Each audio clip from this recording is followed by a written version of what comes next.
Here's my listing for the top 10 best 2025 movies so far. In at number 10, Superman. Crypto. Home. Take me home. For me, this Superman movie is one that caused a little bit of a controversy. Some people loved it, some people hated it. I'm in the middle. I can't say I hated it to the point of I'll never watch that film again, but I can't turn around and say it was the best film of all time. It's in my top 10 simply because of the listing of 2025 movies haven't been that great. None of them have really hit the peaks of like an Oppenheimer did in 2023, and others did.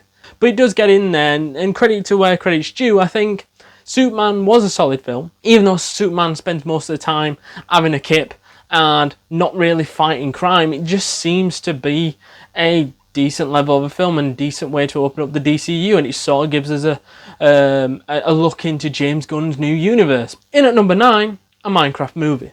La la la lava, chicken.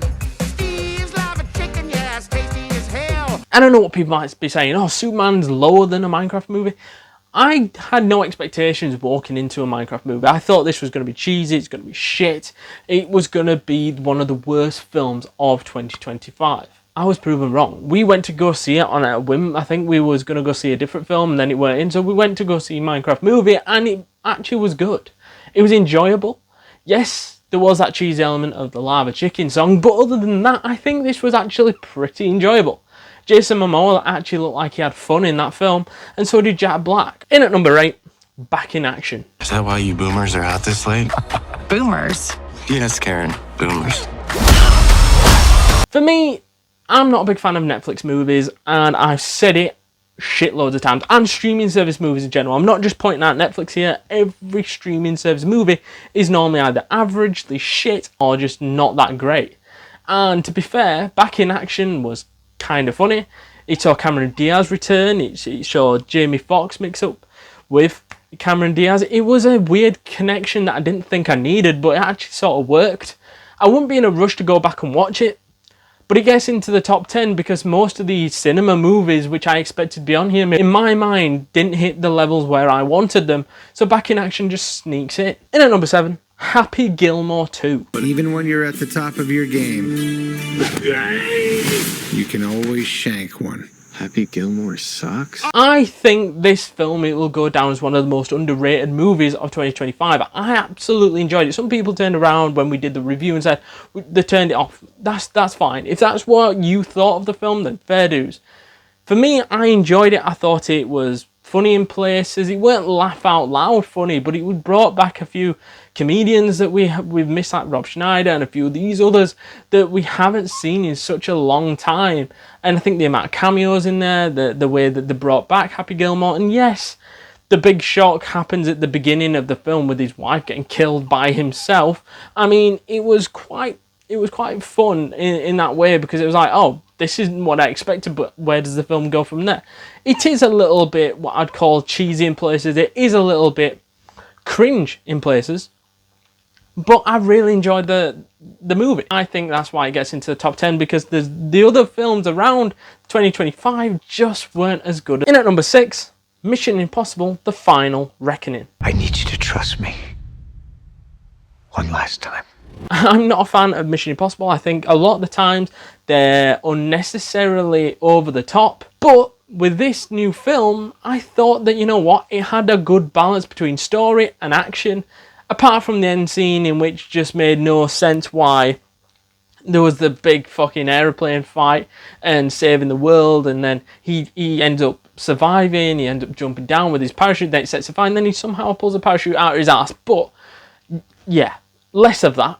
But I think if I'm looking at 2025 movies, I think it gets in there simply for the fact that it weren't as boring as the last Mission Impossible film. I think that it had good story. I think that bringing in that drama side of stuff, and actually, you know what, if that's the end of Mission Impossible, which I know they've turned around and said it's the end of Mission Impossible, I'm telling you now, anytime a franchise says it's the end, it's not the fucking end. But I think as an end to what it is now, brilliant end. In at number 5, Last Breath. Chris, on me. What happens now? Your umbilical, it's gonna snap. I will come back for you. But This one, people might not have heard of, people might not have even knew it came out this year. Last Breath for me We just saw a trailer of it and me and my brother just went, know what, we'll just check it out. Didn't expect much of it, and know what, this is the pinnacle of underrated. We didn't know much about this film. The story it was trying to tell, it was a true story as well. And you know what, I actually had fun with this film. I didn't expect it to be good, or I thought the trailer showed too much. But you know something? The thrillingness, the suspensefulness of Last Breath, I felt that coming through the screen. I absolutely loved every single minute of that film, of that distress in what was happening. It felt real, and that's what I liked about it. It was this one of a guy literally who was underwater and couldn't breathe. I think it was for maybe like 20 odd minutes. That is, and survived. That is a story worth telling. And before we jump back into this video, guys, please do us a massive favor and smash that subscribe button, because you do not want to miss a thing this week, next week, and the week after, because we've got tons and tons of content planned for you guys. And you can do us a massive favor by smashing that subscribe button, joining the community, getting updates to all the latest videos, from the YouTube shorts to the actual videos. It is well worth it, completely free, and you will not regret it. In at number 4, Captain America: Brave New World. Work with me, Sam. The country needs Captain America. I think that this was one of the best MCU movies of 2025. I've said one of because there's one higher.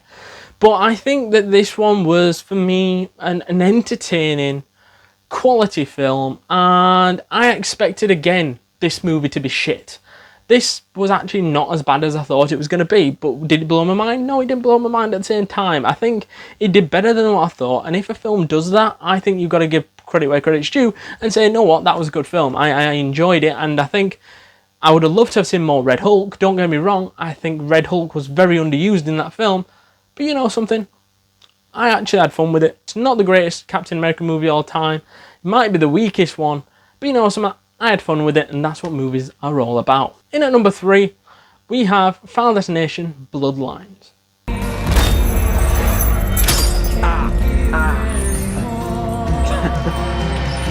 And yes, people might be like, why is this so high up? It's a horror movie, it was stupid, the deaths were stupid. That's the whole point of it. Because I absolutely walked out the cinema going, you know what, that weren't the best Final Destination movie I've ever seen. But out of the movies I've seen in 2025, this one was the one that put the smile on my face the most. Because I had fun with it, it was funny, it was entertaining. You know what, some people love it, some people hate it, but I absolutely loved the shit out of it. The insanely weird fucking wild deaths. I think the story paying homage to all the way back to Final Destination 1. If you like it, let us know down in the comments down below, but if you don't, also let us know down in the comments down below, because this is just my top 10. In at number 2, Fantastic Four: The First Steps. Hey, what time is it? Say the date. That's not really something I say. It's clobbering time. I had no expectation for this Fantastic Four movie, but then I was blown away by it because, you know what, it stepped the fuck up. It stepped the fuck up and gave us an entertaining film. And to me, literally the suspense of it being, oh my god, this Fantastic Four group might have had the biggest threat out of all of them with Galactus. And I think that particular villain just fitted for what kind of film this is. I think Fantastic Four didn't exactly give away too much of, you know, the Avengers and what's going to happen in that film, but it was quite a thing of, okay, we've just seen one of the biggest villains we've ever seen in the MCU, how can we now hype people up? This was basically the hype movie for the 2026's MCU. The hype movie worked, in my opinion, because I'm hyped up. That's why it's in the top 10. And in at number 1, I Know What You Did Last Summer. Could it be cash? A check? I think this one was the best movie of 2025 so far. I'll tell you why. I think that it had everything that I wanted in a movie in 2025. But the one that nobody talked about was I Know What You Did Last Summer, and funny enough, it was the best film out of all of them, in my opinion, because it had mystery in there, it had thrill in there, it had that sort of Scooby-Doo sort of style for adults, and that sort of style works for me. It was funny, it was a bit nostalgic as well, because it was a throwback of I Know What You Did Last Summer movies, which I absolutely love. Again, was it the best I Know What You Did Last Summer film? No, it was way off the first two. But you know something? Nostalgia hits like a bitch, and also the level of films in 2025 so far has not been good enough, and I hope the second half of the year with Conjuring and a few other films that are going to hit in the later part of the year are going to turn up, so we get some real exciting movies. So that is it. That's my top 10, folks. Is there any particular movies that we've missed off this top 10 in which you're going to put an argument in the comments down below for why they should be in the top 10?